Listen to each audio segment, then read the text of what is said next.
Dramily.com, unlimited drama series.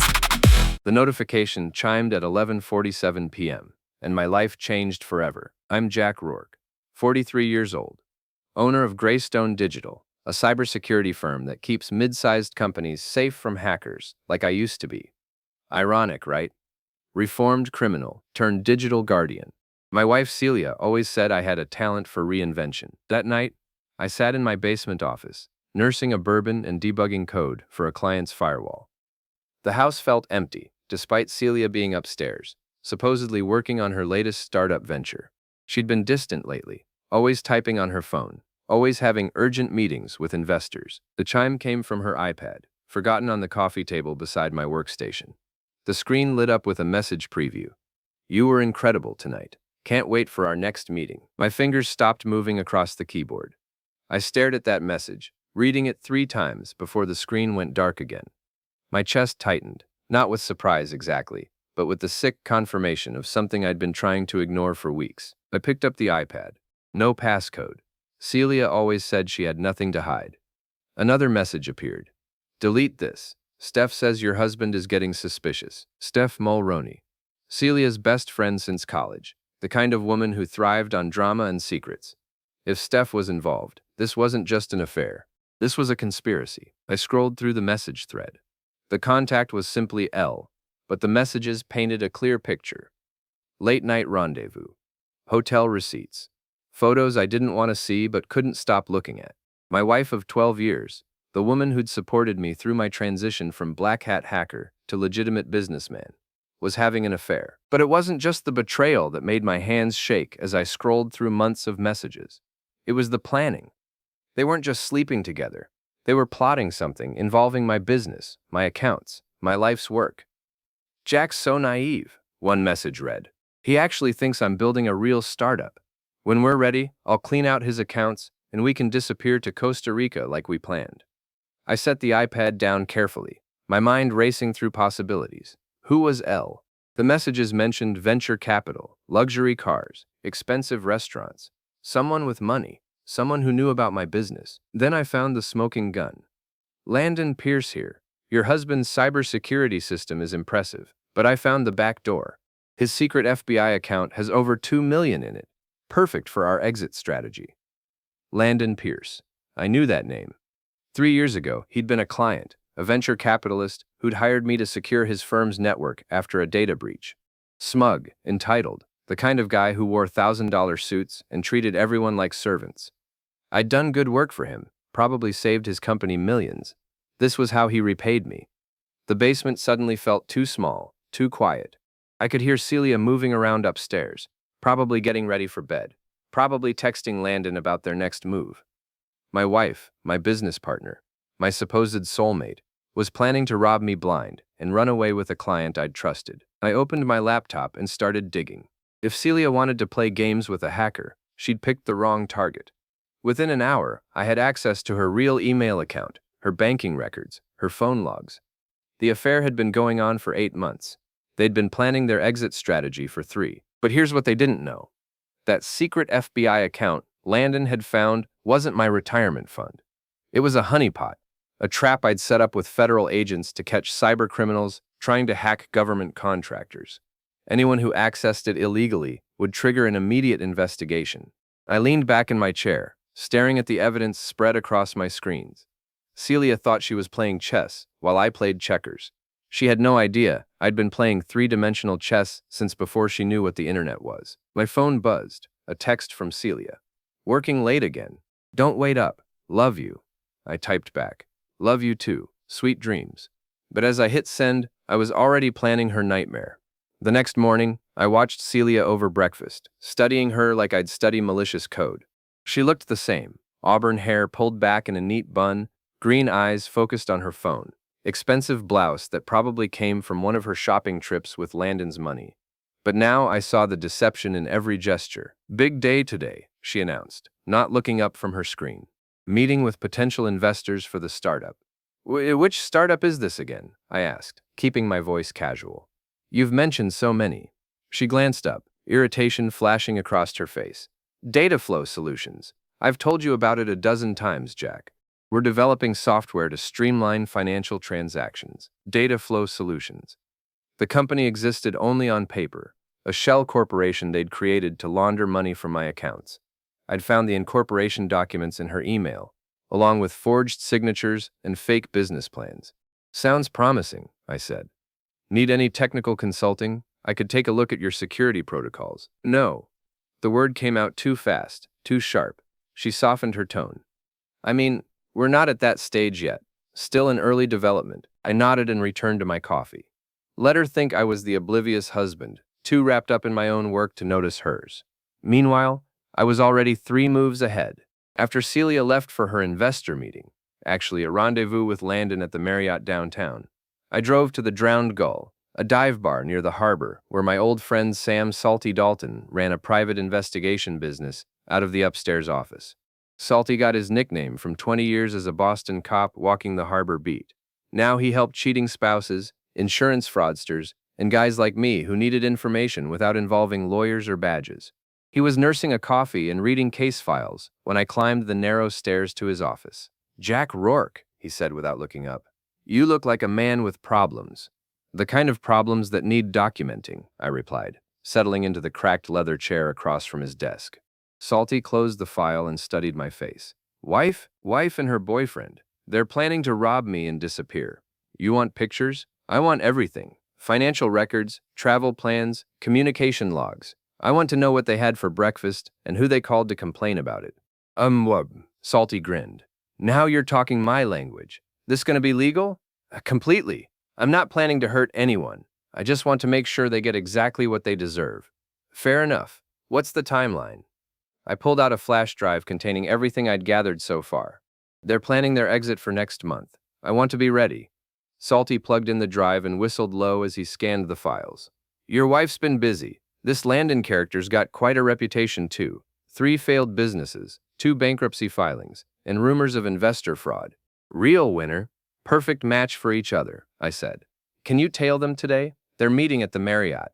Consider it done. What about you? What's your next move? I stood up, feeling more focused than I had in months. I'm going to give them exactly what they want. That afternoon, I made my first move. I accessed the Honeypot account, the one Landon thought was my secret stash, and made it look even more tempting. I transferred funds from my legitimate business accounts, creating the appearance of a man hiding assets from his wife. Then I sent an encrypted email to my FBI contact, Agent Martinez, explaining the situation and requesting permission to let the trap play out. His response came within an hour. Approved. We'll monitor the account. The moment they access it illegally, we move. Next, I visited my neighbor, Mrs. Eleanor King, an 80-year-old widow who spent most of her time watching the street from her front window. Nothing happened in our neighborhood without Eleanor knowing about it. Jack, dear, she said, inviting me into her pristine living room. I was hoping you'd stop by. I've been worried about Celia. Worried how? Eleanor settled into her favorite chair, clearly relishing the opportunity to share gossip. Well, she's been keeping odd hours lately, leaving at strange times, coming home very late, and yesterday I saw her drop something by her car. A phone, but not her usual one, much cheaper looking. A burner phone. Of course. Did you happen to see where it went? Oh, I picked it up for her naturally. It's right here. She produced a basic smartphone from her purse. I was going to return it, but she left again before I could catch her. I took the phone, my pulse quickening. I'll make sure she gets it back. There's something else, Jack. That man who's been picking her up sometimes, I've seen him before. He was here about 3 years ago, in a red sports car. You had some kind of business meeting with him. Eleanor's memory was better than most security cameras. Red Porsche? That's the one. Flashy thing. Too flashy for a married woman to be riding in, if you ask me. I thanked Eleanor.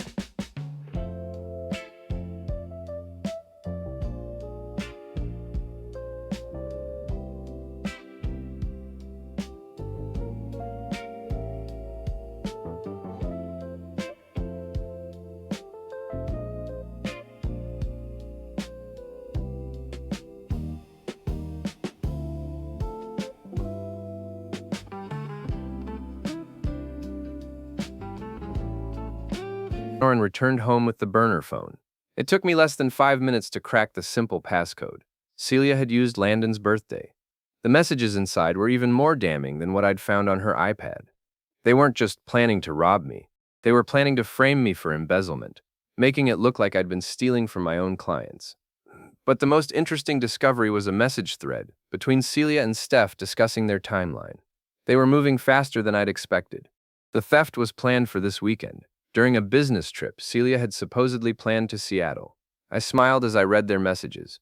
They thought they were so clever, so careful, but they'd made one crucial mistake. They'd underestimated the man they were trying to destroy. Time to remind them why I used to be one of the most feared hackers on the dark web. Friday morning arrived, with unseasonable storm clouds gathering over the coast. I watched Celia pack for her fake Seattle trip, noting how she avoided eye contact and kept checking her phone. She was nervous, probably getting last-minute instructions from Landon.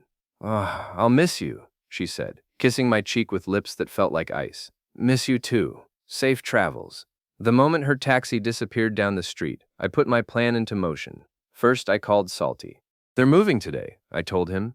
Celia's supposed to be on a plane to Seattle, but I guarantee she's heading to Landon's apartment instead. Already on it, Salty replied. Got eyes on his building. What's your play? Phase 1 starts now. I'm about to make their day very interesting. I hung up and opened my laptop. The honeypot account showed normal activity. They hadn't made their move yet, but I'd prepared a surprise for when they did. I'd modified the account's security protocols to create a delay between access and transfer, giving the FBI time to trace the intrusion while making it look like a simple processing lag. My phone rang. Agent Martinez. Jack, we're seeing unusual activity on the monitored account. Someone's been probing the security for the past hour. That would be Landon Pierce. He thinks he's found a backdoor into my secret funds.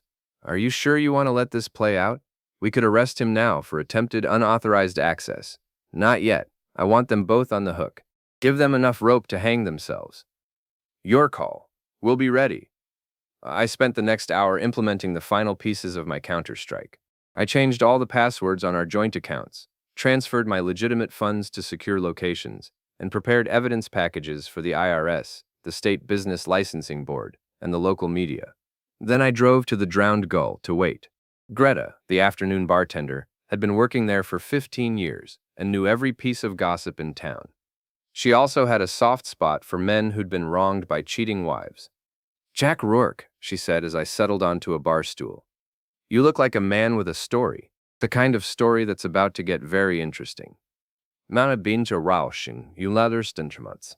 She poured me a bourbon without being asked. This about your wife and that fancy man in the Porsche? Mana binja rauschen, yana beering and a bourbon. Always take the corner booth, always pay cash, always leave separately. Not exactly subtle. What do they talk about? Greta leaned closer, lowering her voice. Money, mostly. Travel plans. Something about accounts and transfers. She keeps showing him papers. He keeps making phone calls. Real cloak and dagger stuff. My phone buzzed. A text from an unknown number. Account accessed. Initiating transfer of $847,000. Thanks for the retirement fund, husband, niece. I showed the message to Greta, who whistled low. 800,000? That's some retirement fund. It's also a federal crime, I replied, typing back. Enjoy prison, wife. Niece, my phone immediately rang. Celia, screaming. What do you mean, prison? Jack, what did you do? I protected myself from thieves. That account you just robbed? It's an FBI honeypot. Congratulations, you just committed federal wire fraud. The line went silent except for her panicked breathing. You're lying, am I? Check the news in about an hour. I think you'll find it very educational. I hung up and ordered another bourbon. Greta was staring at me with something approaching awe. Remind me never to cross you, she said. Just don't try to steal my life savings, and we'll get along fine. Numb. My phone buzzed again. This time it was Salty. You need to see this. Landon's apartment now. I drove across town to the luxury high-rise where Landon lived, finding Salty parked across the street with a telephoto camera. What am I looking at? I asked, sliding into his passenger seat. Watch the windows on the 15th floor. Through the camera's viewfinder, I could see into Landon's living room. He was pacing frantically, talking on his phone, while Celia sat on his expensive leather couch with her head in her hands. Even from this distance, their panic was obvious. They just figured out they're in trouble, Salty observed. Question is, what are they going to do about it? As if in answer, we watched Landon grab a suitcase from his closet and start throwing clothes into it. Celia was on her phone now, probably calling Steph for help. They're running, I said. Yep, classic panic response. Where you think they'll go? Doesn't matter. The FBI will find them. But even as I said it, I realized I wasn't satisfied with letting federal agents handle this. Celia and Landon had tried to destroy my life, my business, my reputation. They deserved more than just legal consequences. They deserved public humiliation. Salty. How do you feel about crashing a going-away party? He grinned. I thought you'd never ask. The storm that had been threatening all day finally broke as we watched Landon and Celia load suitcases into his Porsche. Lightning illuminated the parking garage in stark, dramatic flashes, while thunder rolled across the harbor like artillery fire. They're making a run for it, Salty observed, adjusting his camera settings. Where you think they're headed? Airport, probably. They mentioned Costa Rica in their messages. But I had other 90 days of calls to the same number. You bought a burner for her. Give it to me. One reason not to drop it. Watch more on Grammarly.com. plans for their travel arrangements. Stay here and keep filming, I told Salty. I want documentation of everything that happens next. I slipped out of his car and made my way into the parking garage through a maintenance entrance I'd scouted earlier. The storm provided perfect cover, masking the sound of my footsteps as I approached Landon's precious Porsche. They were still upstairs, probably making final preparations or arguing about what to do next. I had maybe 10 minutes before they came down. I pulled out my phone and opened an app I'd designed years ago for legitimate penetration testing. It could disable most modern car security systems in under 30 seconds. Landon's Porsche, for all its German engineering, was no exception. The car's alarm system went silent. The engine management computer shut down. The GPS tracking system started broadcasting its location to every law enforcement database on the East Coast. Then I got creative. Using a glass etching tool from my kit, I carved a message into his windshield. Thieves get towed. I was back in Salty's car before the elevator reached the parking level. What did you do? He asked, focusing his camera on the Porsche. Gave them a learning experience about consequences. We watched as Landon and Celia emerged from the elevator, dragging suitcases and looking around nervously. Landon clicked his key fob repeatedly, growing more agitated when the car didn't respond. It's not working, we could hear Celia say, her voice echoing in the concrete space. Landon tried the manual key, then started cursing when he saw the message etched into his windshield. He pulled out his phone, probably calling for roadside assistance or a taxi. That's when the FBI arrived. 3 black SUVs pulled into the garage with their lights flashing but sirens silent. Agent Martinez stepped out of the lead vehicle, followed by 6 other agents in tactical gear. Landon Pierce and Celia Rourke, Martinez announced, his voice carrying clearly in the enclosed space. You're under arrest for wire fraud, conspiracy to commit embezzlement, and unauthorized access to federal computer systems. I watched through Salty's camera as my wife of 12 years was handcuffed and read her rights. She kept looking around frantically, as if searching for an escape route or expecting me to appear and rescue her. But I wasn't feeling particularly heroic. Landon tried to run, slipping on the wet concrete and sprawling face first into a puddle of oil and rainwater. The agents caught him before he could get back to his feet, and his expensive suit was ruined by the time they hauled him upright. Beautiful, Salty murmured, still filming. You want me to get this to the local news? Not yet. I want to savor this moment. My phone rang. Agent Martinez. Jack, we've got them both in custody. The evidence you provided was solid. They won't be going anywhere for a while. What's the likely sentence? Wire fraud across state lines, conspiracy, computer crimes. They're looking at 5 to 10 years each, assuming they don't plea bargain. 5 to 10 years. It should have felt like justice, but something was still missing. Legal consequences were one thing, but I wanted everyone to know exactly what kind of people Celia and Landon really were. Agent Martinez, how would you feel about a little public relations work? What did you have in mind? There's a tech conference next week at the convention center. Landon was supposed to be on a panel about venture capital ethics. Ironic, right? Very. What's your point? I think the business community deserves to know what kind of ethics he really practices. Martinez was quiet for a moment. Jack, they're going to be in federal custody. They won't be attending any conferences. I know, but their story will be. After the FBI left with their prisoners, Salty and I returned to the Drowned Gull to plan the final phase of my revenge. The bar was busier now, filled with dock workers and office employees seeking shelter from the storm. Greta greeted us with knowing smiles. Heard there was some excitement at the Meridian Towers tonight. News travels fast, I observed. Faster when it involves rich people getting arrested. Buy you boys a drink to celebrate? Make it a double, Salty said. We're not done yet. I pulled out my laptop and connected to the bar's Wi-Fi.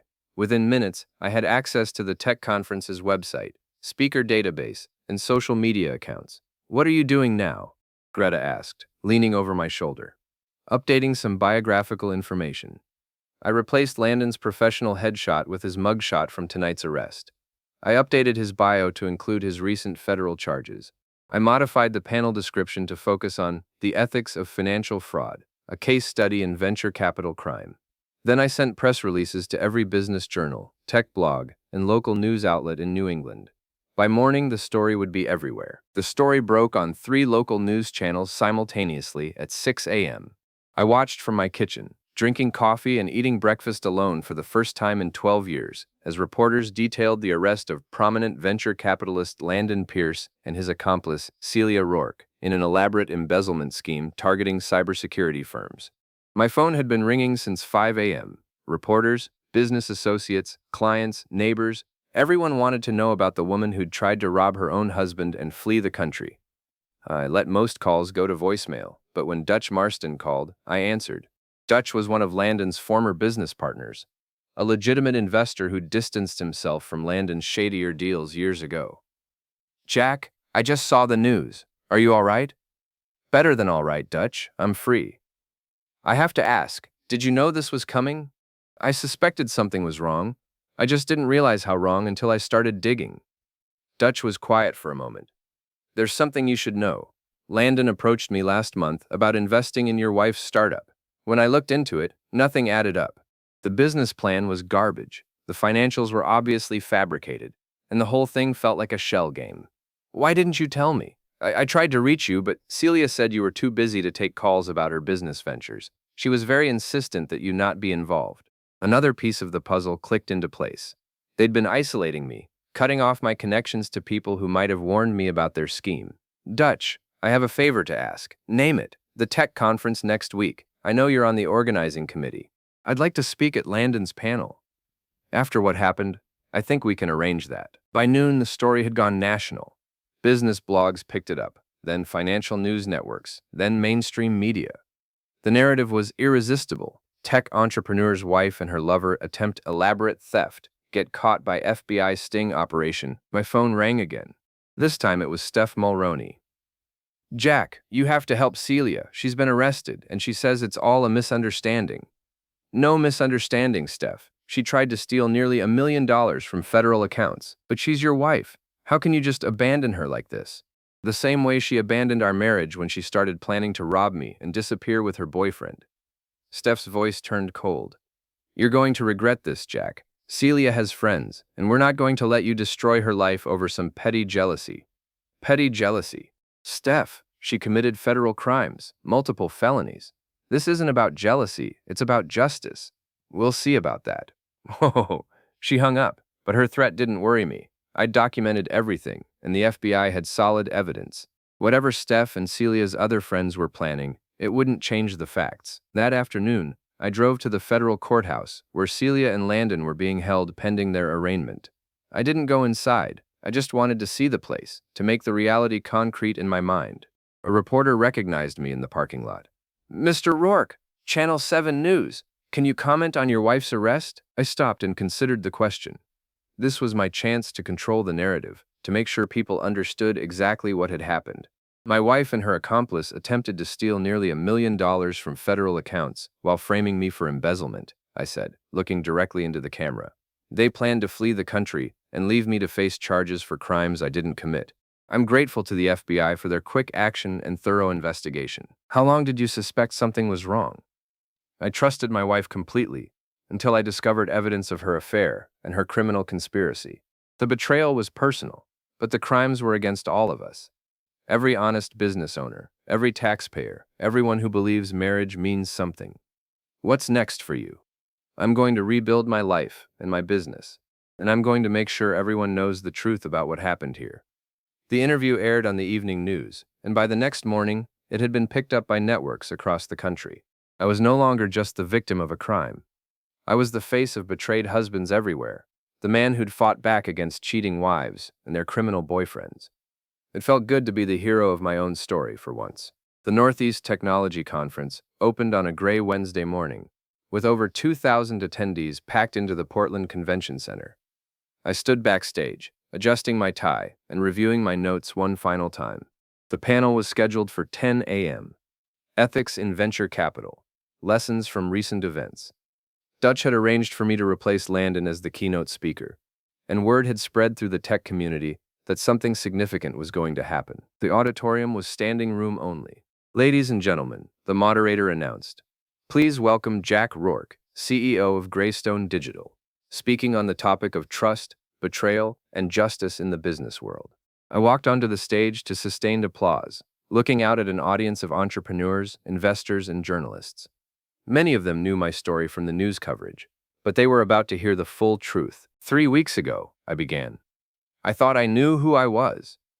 I was a successful businessman, a loyal husband, a man who believed in trust and partnership. Then I discovered that my wife was planning to rob me, frame me for embezzlement, and flee the country with her lover, a man I'd once trusted as a client. The audience was completely silent, hanging on every word. Landon Pierce was supposed to be speaking to you today about ethics in venture capital. Instead, he's in federal custody, facing charges for wire fraud, conspiracy, and computer crimes. His accomplice, my wife, is in the cell next to him.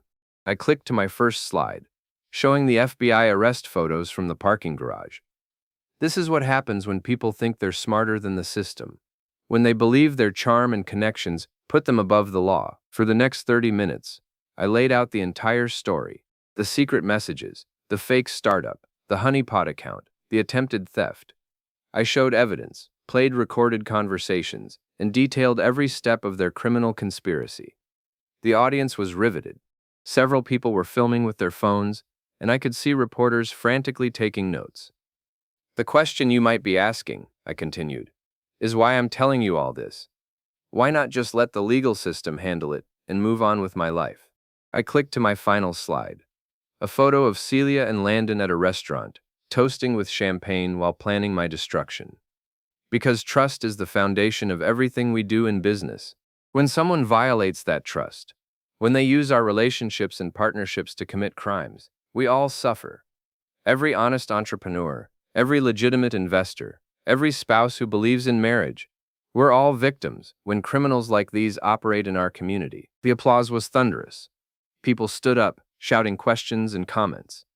I could see several investors nodding approvingly, and more than a few women in the audience were wiping away tears. During the question and answer session, a reporter from the Wall Street Journal stood up. Mr.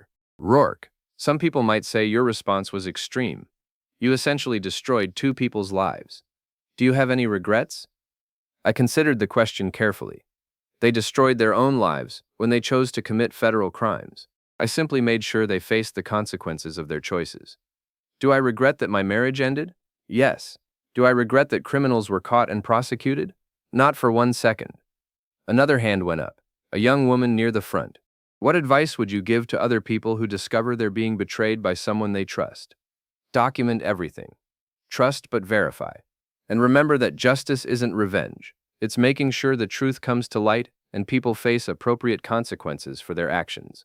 After the panel, I was surrounded by attendees wanting to shake my hand, share their own stories, or offer business opportunities. Several investors approached me about expanding Greystone Digital, impressed by how I'd handled the crisis. Dutch Marston pulled me aside as the crowd began to thin. That was incredible, Jack. You've turned a personal disaster into a professional triumph. It wasn't about triumph, I replied. It was about truth. Same thing, sometimes. Listen, there are some people I'd like you to meet. Investors who are very interested in your company after seeing how you handle problems. As we talked, my phone buzzed with a text from an unknown number. You think you've won, but this isn't over. Celia has friends, and we're going to make you pay for what you've done to her, Miss Steph, still fighting battles that were already lost. I showed the message to Dutch, who frowned. Sounds like harassment. You should report it. I will, But I'm not worried. The truth is on my side, and that's a powerful thing. That evening, I returned to the Drowned Gull to celebrate with Salty and Greta. The bar was busier than usual, filled with people who'd seen my conference speech online or heard about it on the news. "Jack," Greta called out as I entered. "The conquering hero returns." "Just a man who refused to be a victim," I replied, settling onto my usual bar stool. Salty raised his glass. "To justice served and accounts settled." "To moving forward," I countered. As we drank, people approached throughout the evening to congratulate me, share their own stories of betrayal and recovery, or simply express their support.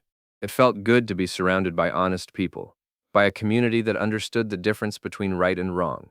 Around midnight, as the crowd thinned and the storm outside finally cleared, I realized something important. I wasn't the same man who'd discovered those messages on Celia's iPad 3 weeks ago. I was stronger, more confident, more aware of my own worth. Celia and Landon had tried to destroy me, but instead, they'd freed me from a life built on lies and false trust. They'd given me the chance to discover who I really was when everything was stripped away. And who I was, it turned out, was someone who fought back, someone who won. The story ends here, not with redemption or reconciliation, but with justice served and truth revealed. Sometimes that's enough. Indan tharnemd, indamdan noi one tui.